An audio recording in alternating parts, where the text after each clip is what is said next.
आई माफ कर, पण तुझा मोबाईल जरा ऑफ कर. अभ्यास आम्ही करताना आई तुझं व्हॉट्सअप चालू असतं. रोज नवा स्टेटस तुझ्या मोबाईल वरती दिसतं. जेवण करताना बाबांचं फेसबुक चालू असतं आणि कमेंट करता करता बाबांचं पोटही भरलेलं असतं. अहो बाबा जिज्ञासू वय बाबा आमचं. प्रत्येक गोष्ट जाणून घेणं हेच काम आमचं.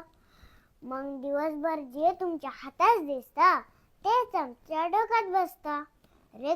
लेकरू रडलं की त्याच्या हातात मोबाईल देता तेही लगेच शांत बसतं. नवं जग त्याला त्याच्यामध्ये दिसतं.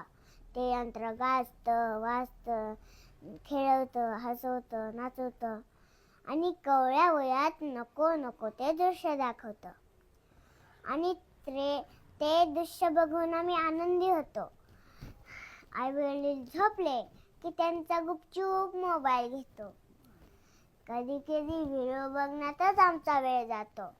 याची साधी भनकही तुम्हाला लागत नाही. याची तुम्हाला साधी भनक सुद्धा लागत नाही. कारण ऑनलाईनच्या जगात तुम्हीही कधी ऑफलाईन वागत नाही. अहो चिखलाचे गोळे आम्ही, आकार तुम्ही देणारे. आजारी पडलो आम्ही तर अस्वस्थ तुम्ही होणारे. दिवसभर आमच्यासाठी कष्ट करणारे तुम्हीच. पण आज तुमच्या आणि आमच्यामध्ये एक दरी पडली आहे. मोबाईल नावाची व्याधी इथं सगळ्यांनाच जडली आहे.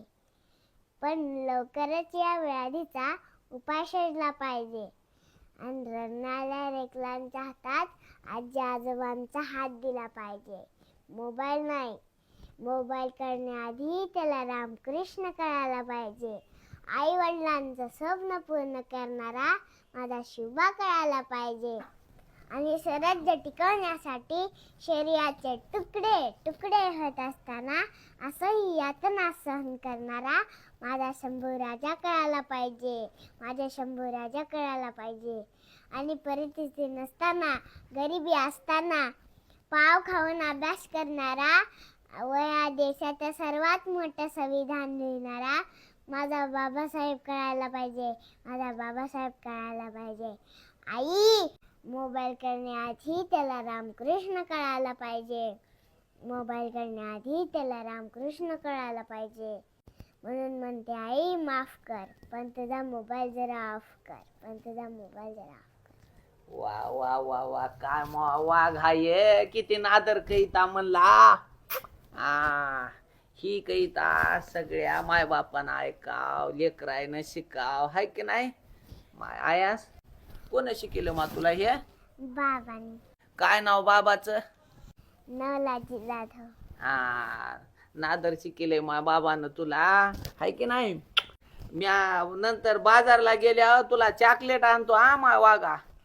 ओके किती नादर म्हणली कहीता.